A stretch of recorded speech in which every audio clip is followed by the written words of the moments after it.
Chapitre 570. À l'Ébona, la parabole des personnes mal conseillées. Le 28 février 1947. Ils sont sur le point d'entrer à l'Ébona. La ville ne me paraît ni très importante ni belle. En guise de compensation, elle est fort animée car déjà les caravanes qui descendent pour la Pâque à Jérusalem se sont mises en mouvement. Elles arrivent de Galilée et d'Iturée, de Golanitide, de Traconitide, de l'Oranitide et de la Décapole. Je dirais que l'Ébona est situé sur une route caravanière, ou plutôt que c'est un nœud de voies caravanières qui viennent de ces régions, de la Méditerranée au mont de Palestine orientale, et aussi du nord, pour se réunir à cet endroit, sur la grande route qui mène à Jérusalem. Cette préférence des voyageurs vient probablement du fait que cette route est surveillée de très près par les Romains. Alors les gens se sentent mieux protégés du danger de mauvaises rencontres avec les voleurs. C'est ce que je pense, mais peut-être cette préférence vient-elle d'autres causes, de souvenirs historiques ou sacrés, je ne sais pas. Étant donné l'heure favorable, si j'en juge au soleil, il est aux environs de 8 heures du matin, les caravanes sont en train de se mettre en mouvement dans un grand vacarme de voix, de cris, de braiements, de sonnailles, de roues. Femmes qui appellent leurs enfants, hommes qui excitent les animaux, vendeurs qui proposent leurs marchandises, négociations entre les vendeurs samaritains et ceux moins hébreux, c'est-à-dire les habitants de la Décapole et d'autres régions, peu intransigeants parce qu'ils sont davantage mêlés à l'élément païen. Refus dédaigneux et presque injurieux quand un malheureux vendeur de Samarie s'approche pour offrir ses produits à quelques champions du judaïsme. On dirait qu'ils ont approché le diable en personne, tant ils crient à l'anathème, en suscitant des réactions très vives de la part des Samaritains offensés. Et il s'ensuivrait quelques bagarres si les soldats romains n'étaient pas là pour y mettre bon ordre. Jésus avance au milieu de cette confusion. Autour de lui se pressent les apôtres, suivis des femmes disciples, puis du groupe des habitants d'Éphraïm, augmenté d'un grand nombre de ceux de Silo. Un murmure précède le maître. Il se propage des personnes qui le voient à celles plus éloignées qui ne l'aperçoivent pas encore. Un brouhaha plus fort le suit, et plusieurs badauds sur le point de s'en aller s'arrêtent pour découvrir ce qui arrive. Ils se demandent « Comment ? Il s'éloigne de plus en plus de la Judée ? Quoi ? Il prêche maintenant en Samarie ?» Une voix chantante de Galilée s'élève. « Les saints l'ont repoussé, et lui s'adresse à ceux qui ne sont pas saints pour les sanctifier à la honte des Juifs. » Une réponse plus âcre que du venin acide se fait entendre. « Il a retrouvé son nid et ceux qui écoutent sa parole de démon. » Une autre voix. « Taisez-vous, assassins du juste, cette persécution vous marquera pour les siècles du nom le plus odieux. Vous êtes 3 fois plus corrompus que nous autres de la Décapole. » Une autre voix d'homme âgé se fait tranchante. « Tellement juste qu'il fuit le temple pour la fête des fêtes, hé hé !» Un habitant d'Éphraïm, rouge de colère, intervient. « Ce n'est pas vrai, tu mens, vieux serpent, il va maintenant à sa Pâque. » Un scribe barbu lance avec mépris. « Par la route du mont Garizim ?»« Non, celle du mont Moria. Il vient nous bénir, car lui il sait aimer. Puis il monte vers votre haine. Maudit !»« Tais-toi, Samaritain. C'est à toi de te taire, démon. »« Qui se soulève aura droit aux galères, c'est l'ordre de Ponce Pilate. Souvenez-vous-en et dispersez-vous. » Impose un officier romain en faisant manœuvrer les soldats qui dépendent de lui pour séparer les hommes qui sont déjà en train d'en venir aux mains dans l'une de ces si nombreuses disputes régionales et religieuses, toujours sur le point de s'élever dans la Palestine du temps du Christ. Les gens se dispersent, mais personne ne part. On ramène les ânes aux écuries, ou bien on les détourne vers l'endroit où est allé Jésus. Femmes et enfants descendent de selle et suivent leur mari ou leur père, ou bien restent à bavarder en groupe, si l'humeur maritale ou paternelle en donne l'ordre pour qu'elles n'entendent pas parler le démon. Mais les hommes, amis, ennemis ou simplement curieux, courent vers l'endroit où Jésus est parti. Ils portent sur leurs voisins des regards mauvais ou se réconfortent devant cette joie inespérée, ou encore posent des questions suivant qu'il s'agit d'amis avec des ennemis, d'amis entre eux ou de curieux. Jésus s'est arrêté sur une place, près de l'inévitable fontaine ombragée par un arbre, et il se tient contre le mur humide de la fontaine. Ici, elle est coiffée d'un petit portique ouvert seulement d'un côté, c'est plutôt un puits qu'une fontaine. Il ressemble au puits d'Enrogel. Il est en train de parler avec une femme qui lui présente le petit garçon qu'elle tient dans les bras. Je vois que Jésus consent et qu'il pose sa main sur la tête de l'enfant. Aussitôt après, je vois que la mère lève son enfant et s'écrie « Malachi, Malachi, où es-tu? Notre garçon n'est plus difforme !» Et la femme crie un hosanna auquel s'unit celui de la foule, pendant qu'un homme se fraye un passage et va s'incliner devant le Seigneur. Les gens commentent. Les femmes, mères pour la plupart, félicitent celle qui a obtenu cette faveur. Les plus éloignés tendent le cou et demandent « Qu'est-ce qui est arrivé ?» après avoir lancé un hosanna pour s'unir à ceux qui sont au courant. Il s'agit d'un enfant bossu au point de tenir difficilement sur ses jambes. Il était grand comme ça, je vous assure, tellement il était courbé. Il donnait l'impression d'avoir 3 ans, alors qu'il en avait 7. Maintenant, regardez-le, il est grand comme tous les autres, droit comme un palmier, agile. Voyez-le grimper sur le muret de la fontaine pour qu'on le voie et pour voir lui-même. Et comme il rit joyeusement. Un Galiléen se tourne vers quelqu'un qui a de larges nœuds à sa ceinture, je ne crois pas me tromper en l'appelant Rabbi, et il lui demande « Alors, qu'est-ce que tu en dis? Ça aussi c'est une œuvre du démon ?» En vérité, si le démon agit ainsi, en nous débarrassant de tant de malheurs pour rendre les hommes heureux et faire louer Dieu, il faudra bien dire que c'est le meilleur serviteur de Dieu. « Blasphémateur, tais-toi !»« Je ne blasphème pas, Rabbi, je commande ce que je vois. Pourquoi votre sainteté ne nous apporte-t-elle que fardeau et ennui? Pourquoi suscite-t-elle en nous des reproches et des pensées de défiance envers le Très-Haut, alors que les œuvres du Rabbi de Nazareth nous donnent la paix et la certitude que Dieu est bon? » Sans daigner répondre, le Rabbi s'éloigne et s'en va bavarder avec des amis. L'un d'eux se détache et se ferait un passage pour venir se placer en face de Jésus, qui l'interpelle sans même le saluer. « Que comptes-tu faire ?»« Parler à ceux qui réclament ma parole, » répond Jésus en le regardant dans les yeux, sans mépris, mais aussi sans peur. « Cela ne t'est pas permis, le Sanhédrin ne le veut pas. » C'est la volonté du Très-Haut dont le Sanhédrin devrait être le serviteur. « Tu es condamné, tu le sais. Tais-toi ou… » Mon nom est parole, et la parole parle. Ô Samaritain, si tu étais vraiment ce que tu prétends être, tu ne livrerais pas ta parole aux Samaritains. Je l'ai adressée et je l'adresserai encore aux Galiléens, comme aux Judéens et aux Samaritains, car il n'y a pas de différence aux yeux de Jésus. Essaie donc d'en faire autant en Judée si tu l'oses. En vérité, je le ferai. Attendez-moi. N'es-tu pas Éléazar ben Partha? Oui. Alors il est certain que tu verras Gamaliel avant moi.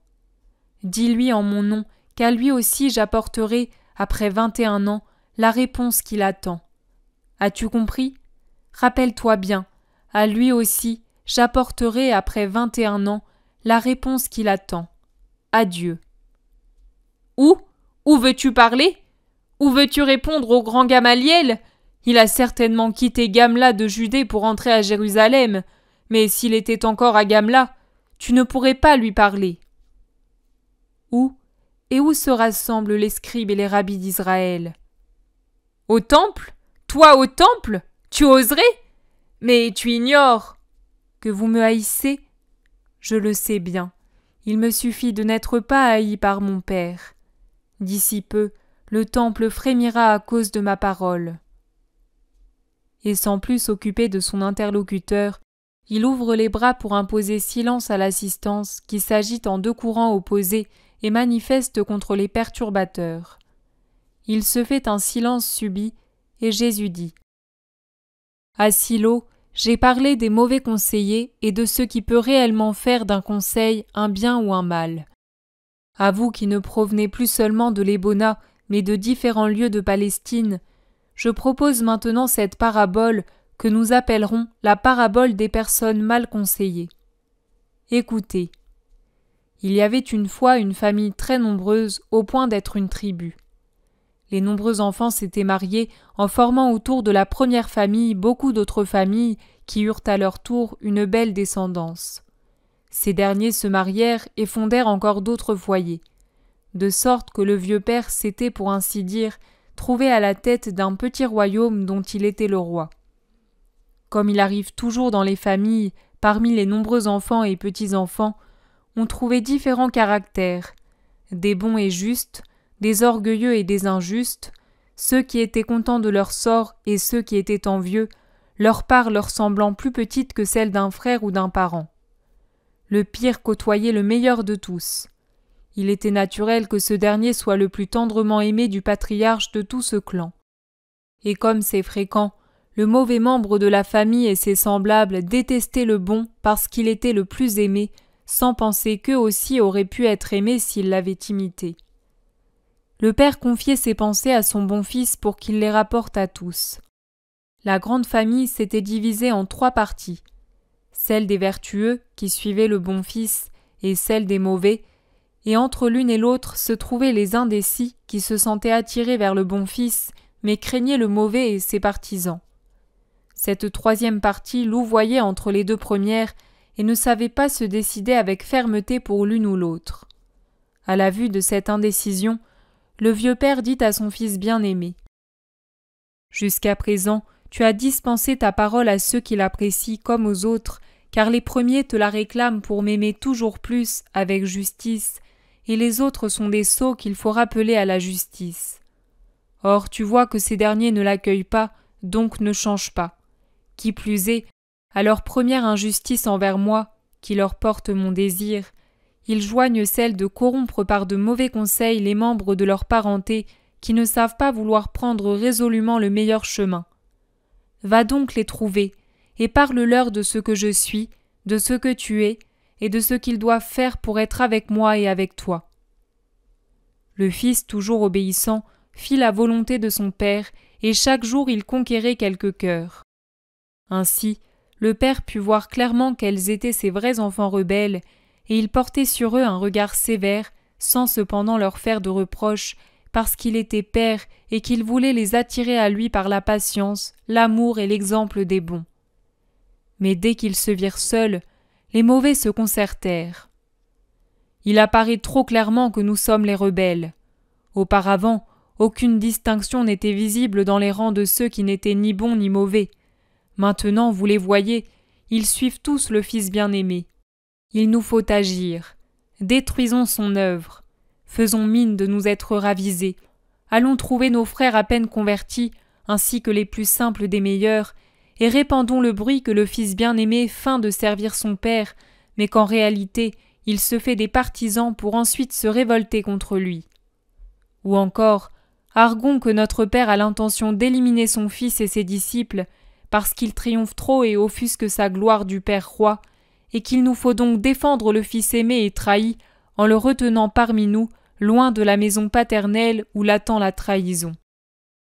Ils allèrent donc répandre avis et incitations avec une telle ruse, une telle intelligence, que beaucoup tombèrent dans le piège, spécialement ceux qui étaient convertis depuis peu, auxquels les mauvais conseillers suggéraient perfidement. « Vous voyez combien il vous a aimé ? Il a préféré venir parmi vous plutôt que de rester auprès de son père, ou du moins avec ses bons frères. Il a tout mis en œuvre pour vous relever en présence du monde de votre abjection d'individus qui ne savaient pas ce qu'ils voulaient et que tous tournaient en dérision à cause de cela. En raison de cette prédilection à votre égard, vous avez le devoir de le défendre et même de le retenir de force si votre conviction ne suffit pas à le maintenir dans votre camp. Ou bien soulevez-vous pour le proclamer roi et chef et marchez contre ce père inique et ses fils qui le sont autant. » Certains hésitaient et faisaient remarquer. « Mais il a toujours voulu que nous l'accompagnions pour honorer notre Père, et il nous a obtenu bénédiction et pardon. » À ces derniers, il rétorquait. « Ne croyez pas cela, il ne vous disait pas toute la vérité, de même que notre Père ne vous l'a pas montré intégralement. Il a agi ainsi parce qu'il sent que notre Père va le trahir, et il a voulu éprouver vos cœurs pour savoir où se réfugier. Mais peut-être, il est si bon, peut-être se repentira-t-il par la suite d'avoir douté de son Père, et il voudra revenir à lui. Ne le lui permettez pas. » Et beaucoup assurèrent « Nous ne le permettrons pas. » Alors ils s'enflammèrent et élaborèrent des projets susceptibles de retenir le Fils bien-aimé. Ils ne s'aperçurent pas que pendant que les mauvais conseillers disaient « Nous vous aiderons pour sauver le Fils béni », leurs yeux brillaient de lueurs mensongères et cruelles, et qu'ils se faisaient des clins d'œil en se frottant les mains et en murmurant « Ils tombent dans le piège, nous allons triompher », chaque fois que quelqu'un adhérait à leurs paroles sournoises. Puis les mauvais conseillers s'en allèrent répandre ailleurs la rumeur qu'on allait bientôt assister à la trahison du Fils bien-aimé, sorti des terres de son Père pour créer un royaume adverse, avec ceux qui haïssaient le Père, ou du moins ne lui manifestaient pas un amour ferme. Les hommes qui avaient été bernés par ces mauvais conseillers complotaient pendant ce temps. Ils cherchaient le meilleur moyen d'amener le Fils bien-aimé au péché de rébellion qui aurait scandalisé le monde. Seuls les plus sages d'entre eux, ceux chez qui la parole du juste avait pénétré plus profondément et s'était enracinée parce qu'elle avait trouvé en eux un terreau avide de l'accueillir, dirent après réflexion « Non, ce n'est pas bien. C'est un acte de malveillance envers notre Père, envers son Fils et même envers nous. Nous connaissons la justice et la sagesse de l'un et de l'autre, même si nous ne l'avons malheureusement pas toujours suivie. Et nous ne devons pas penser que les suggestions de ceux qui ont toujours ouvertement pris parti contre notre Père, contre la justice et aussi contre le Fils bien-aimé du Père, puissent être plus sages que celles du Fils béni. » Et ils ne les suivirent pas. Au contraire, avec amour et avec douleur, ils laissèrent partir le Fils là où il devait, en se bornant à l'accompagner avec des marques d'affection jusqu'aux limites de leur champ, et à lui promettre en lui disant adieu « Tu t'en vas, et nous restons. Mais tes paroles demeurent en nous, et dorénavant, nous ferons la volonté de notre Père. Pars tranquille. Tu nous as sortis pour toujours de l'état dans lequel tu nous as trouvés. Maintenant que nous avons été remis sur la bonne voie, nous saurons y progresser jusqu'à rejoindre la maison paternelle de manière à être bénis par notre Père. » À l'opposé, certains donnèrent leur adhésion aux mauvais conseillers, et ils péchèrent en tentant le Fils bien-aimé et en le ridiculisant comme incapable parce qu'il s'était obstiné à accomplir son devoir. Maintenant je vous demande, pourquoi le même conseil a-t-il provoqué des réponses différentes ? Vous ne répondez rien ? Je vais vous le dire comme je l'ai fait à Silo. Parce que les conseils acquièrent de la valeur ou deviennent nuls selon qu'ils sont ou ne sont pas accueillis. C'est inutilement que telle personne est tentée par de mauvais conseillers. Si elle ne veut pas pécher, elle ne péchera pas. Et elle ne sera pas punie pour avoir dû entendre les insinuations des mauvais. Dieu est juste, et il ne punit pas des fautes qui n'ont pas été commises. Elle ne le serait que si après avoir dû écouter le mal qui la tente, elle le met en pratique sans se servir de son intelligence pour méditer la nature du conseil et son origine. Elle ne pourra pas prétendre, en guise d'excuse, « Je le croyais bon ». Est bon ce qui est agréable à Dieu. Dieu pourrait-il approuver ou tenir plus agréable une désobéissance ou quoi que ce soit qui y conduise ? Dieu peut-il bénir ceux qui s'opposent à sa loi, c'est-à-dire à sa parole ? En vérité, je vous dis que non. Et encore en vérité, je vous dis qu'il faut savoir mourir plutôt que de transgresser la loi divine. À Sichem, je parlerai encore pour vous rendre juste en vous apprenant à savoir vouloir ou ne pas vouloir pratiquer un conseil qui vous est donné.